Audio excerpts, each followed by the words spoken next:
The knock came through the blizzard, so faint he almost missed it. John thought it was a branch, a trick of the wind. The storm was a beast that night, trying to claw its way through the logs of his cabin. He sat by the fire, his dog Whiskey at his feet, and tried to ignore it. The world outside didn't exist. It couldn't. Not tonight. Then it came again. 3 taps, slow, weak, desperate. He rose, his joints cracking a complaint. He grabbed the heavy iron bar from the door and lifted it. Cold blasted in, a physical thing that stole the air from his lungs. Through the swirling vortex of white stood 2 figures, more like ghosts than people. An old couple, bent and thin, their coats no match for the mountain's fury. The woman leaned on a stick, her face a roadmap of hard years.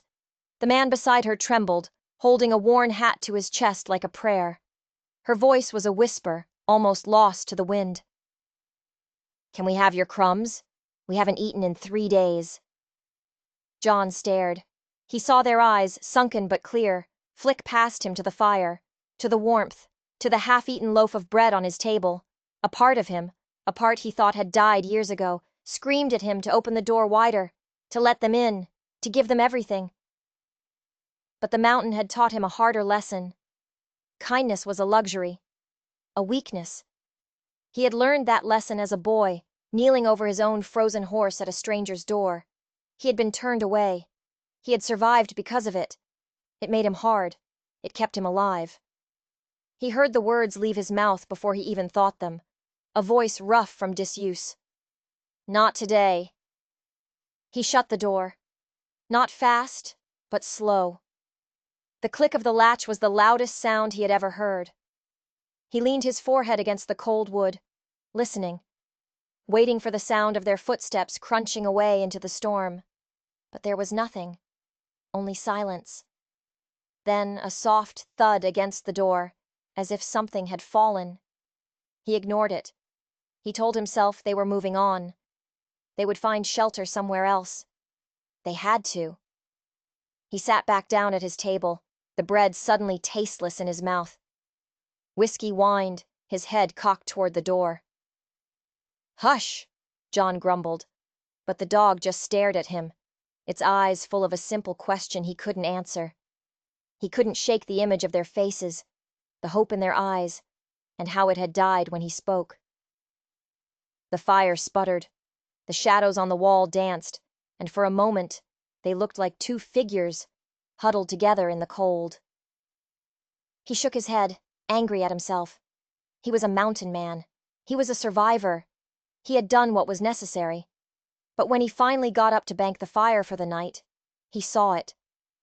There on the floor, just under the door, was a small, dark object. It must have been pushed under the crack by the wind. He bent down, his fingers stiff, and picked it up. It was a small, silver locket, tarnished with age. It was cold to the touch, impossibly cold. He worked the clasp with his thumb. It sprang open. Inside wasn't a picture. It was a tiny, intricately carved wooden bird, no bigger than his thumbnail. He had seen a carving like this only once before in his life. Long ago. A lifetime ago. His heart began to hammer against his ribs. He didn't know why. It was just a trinket, a piece of junk dropped by a stranger. But his hand was shaking. He suddenly knew, with a certainty that chilled him deeper than the storm, that he had made a terrible, terrible mistake. He went to the door, his hand hovering over the latch. The wind howled, mocking him. He had to know, he had to be sure. He threw the door open, unafraid of the cold now. "Hey!" he yelled into the white void. "Come back!" Only the wind answered. He grabbed his coat and lantern, Whiskey barking at his heels. He plunged into the storm, following the faint indentations their feet had made in the snow. They hadn't gone far. They couldn't have. He found them not 50 yards from his cabin, huddled in the lee of a great pine, as if trying to borrow warmth from the old wood. They were still, covered in a fresh blanket of white. He fell to his knees beside them, the lantern light flickering across their peaceful, frozen faces. They were gone. His one word, no, had been a death sentence. Guilt washed over him, a bitter, drowning tide. But as the light played over the scene, he saw something else. Something wrong. The old man's worn satchel was torn open, its meager contents scattered in the snow. A spare pair of socks, a small tin cup. And beside the woman, the snow was disturbed, churned up, as if there had been a struggle. These people hadn't just frozen to death. He looked closer. Around the old woman's neck was a broken silver chain.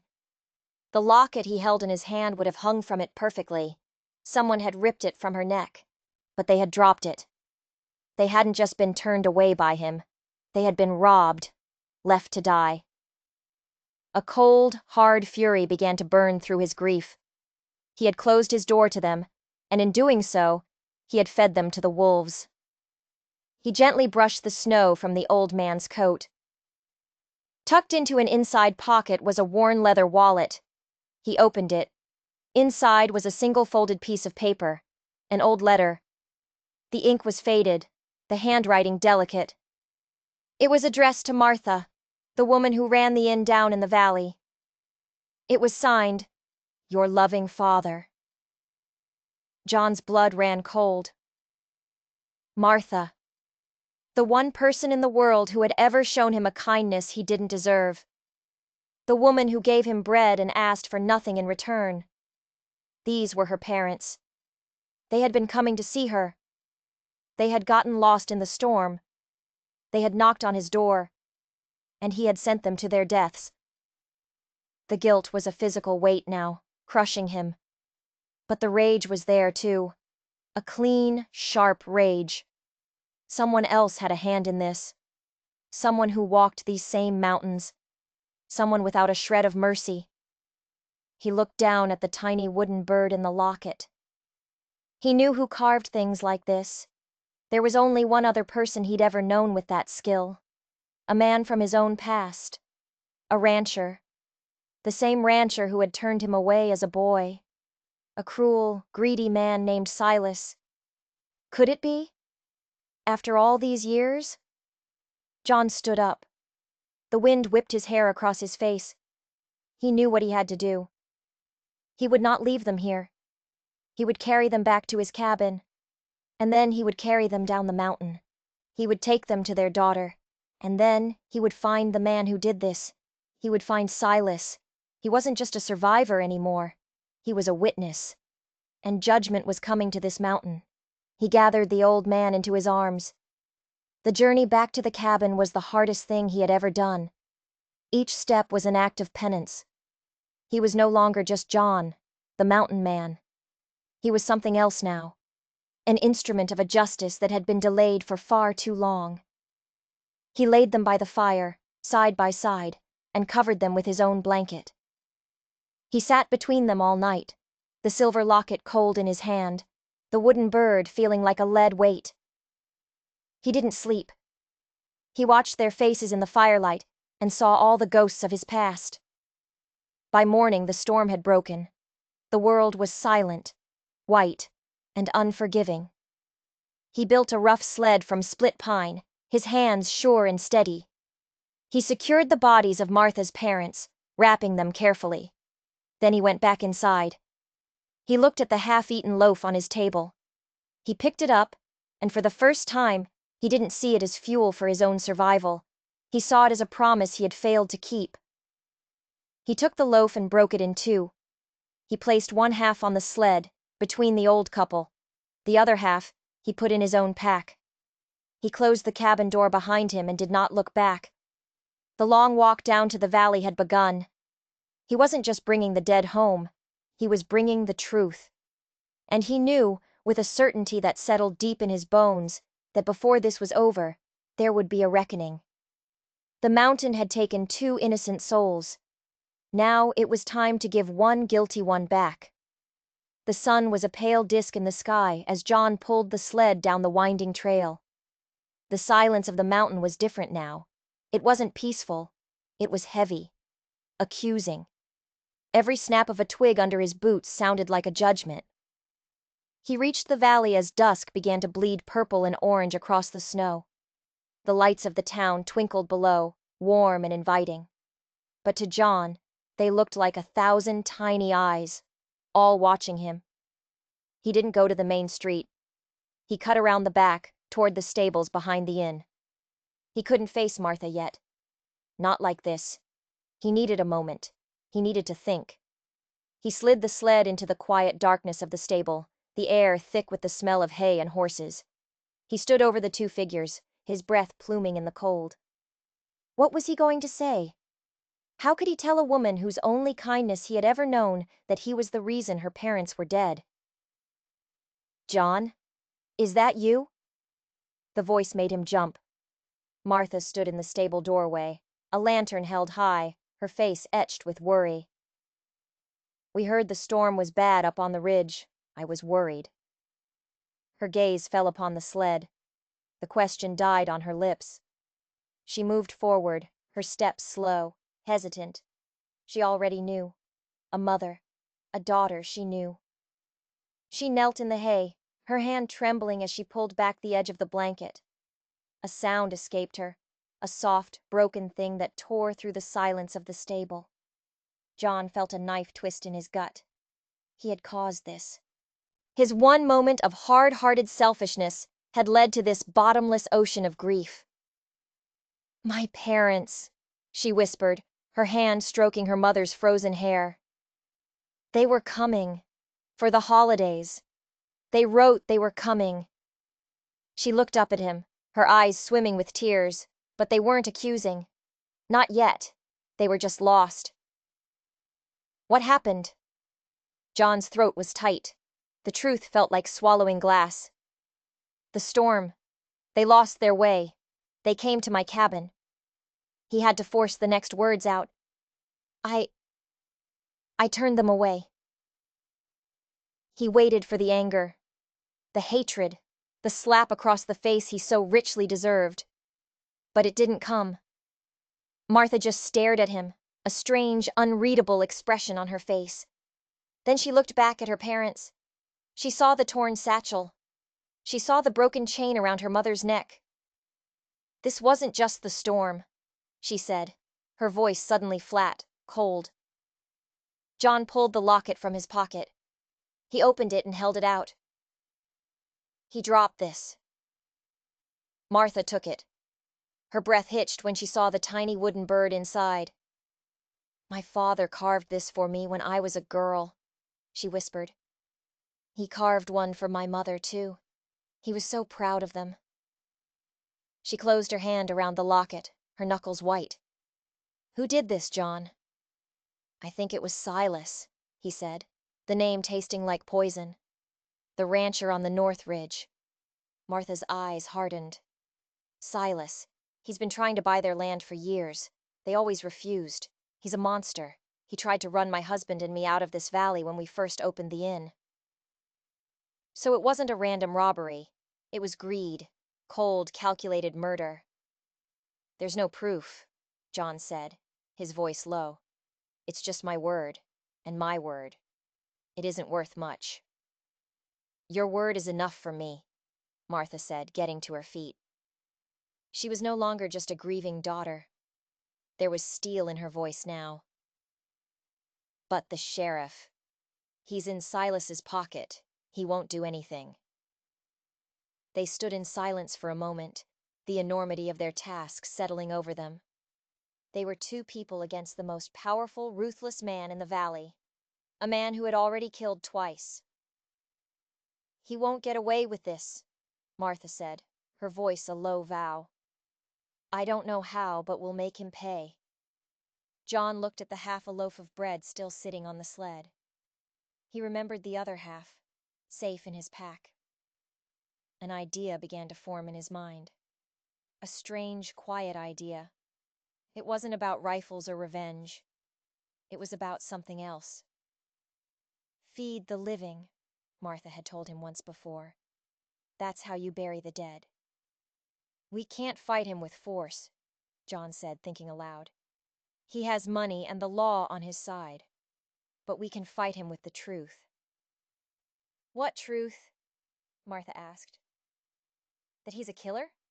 Everyone knows it, but they're too scared to say it." "No," John said. "A different truth."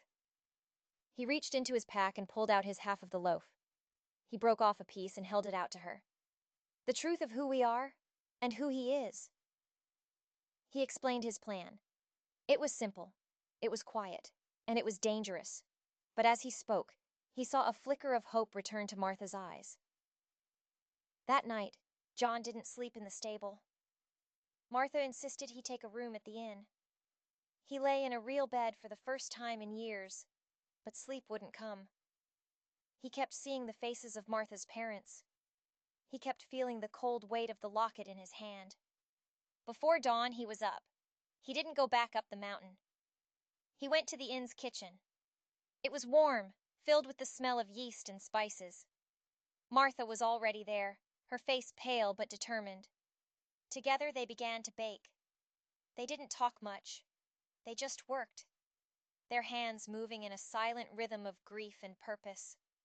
They baked dozens of loaves, simple, hearty bread, the kind that could get a man through a cold winter's day. As the sun rose, John loaded the warm loaves into a large crate on his sled. He wouldn't be going up the mountain today. He would be traveling the valley.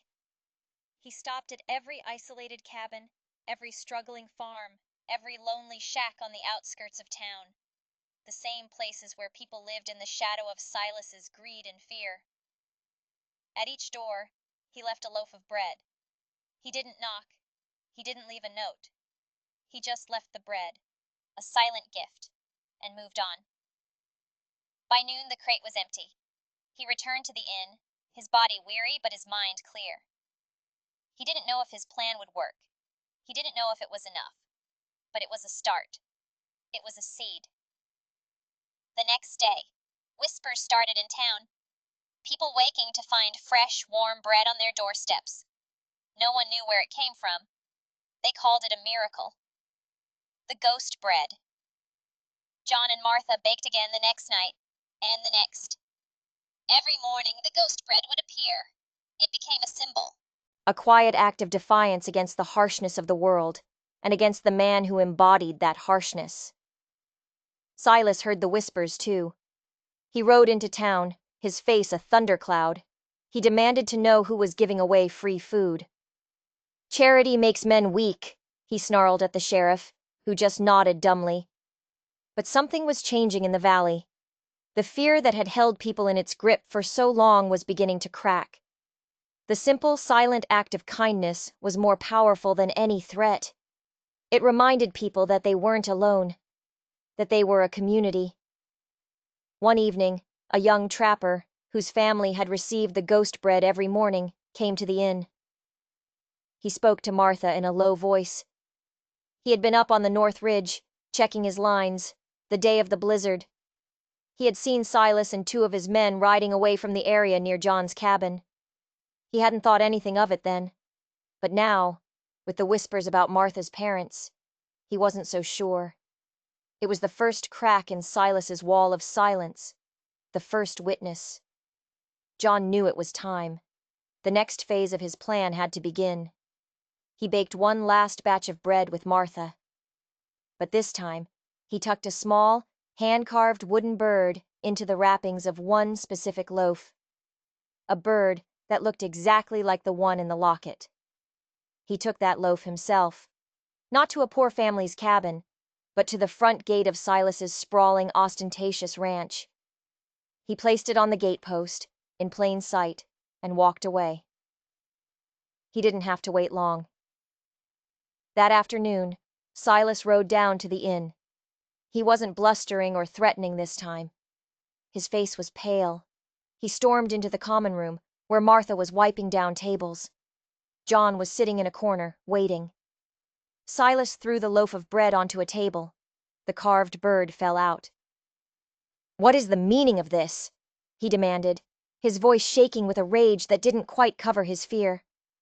Martha looked at him, her eyes as cold and hard as river stones. "It's just bread, Silas. A gift." "This is a threat," he hissed, pointing a trembling finger at the wooden bird. "The only threat here is you," John said, standing up. His voice was quiet, but it carried across the room. The inn had grown silent. The few patrons who were there had all stopped talking. They were all watching. "You have no idea who you're dealing with, Mountain Man," Silas sneered, trying to regain his composure.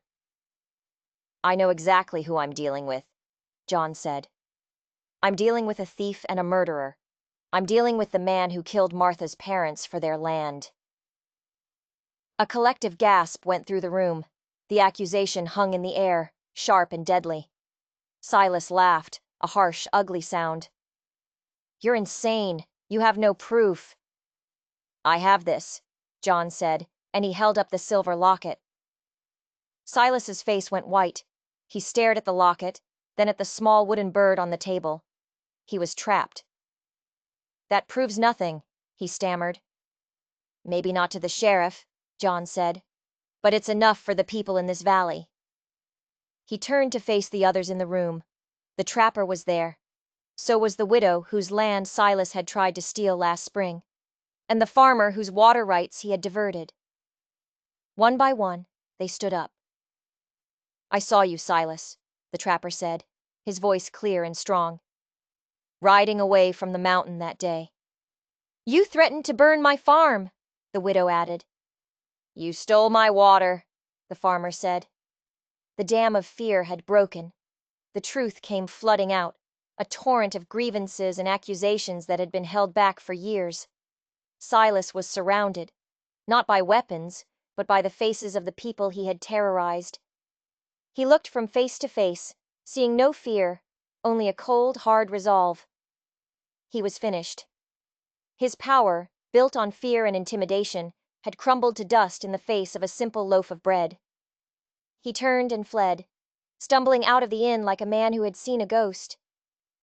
He rode out of the valley that day and was never seen again. In the quiet aftermath, Martha walked over to John. She placed her hand on his arm. "Thank you," she said, her voice thick with emotion. "I'm still the man who closed the door," John said, his gaze fixed on the floor. "No," she said softly. "You're the man who came back and opened it for everyone." John stayed in the valley. He never returned to his isolated cabin on the ridge. He helped Martha run the inn, his quiet strength a comfort to her and a pillar for the community. The ghost bread deliveries stopped, but the spirit of them lived on. The people of the valley, united by their shared ordeal, began to look out for one another. They became a community again. One spring morning, John walked up the mountain to the two graves on the hill. The snow had melted, and tiny wildflowers were pushing up through the earth around the stones. He had brought a small, freshly baked loaf of bread. He sat for a long time, the sun warm on his face. He wasn't haunted by their faces anymore.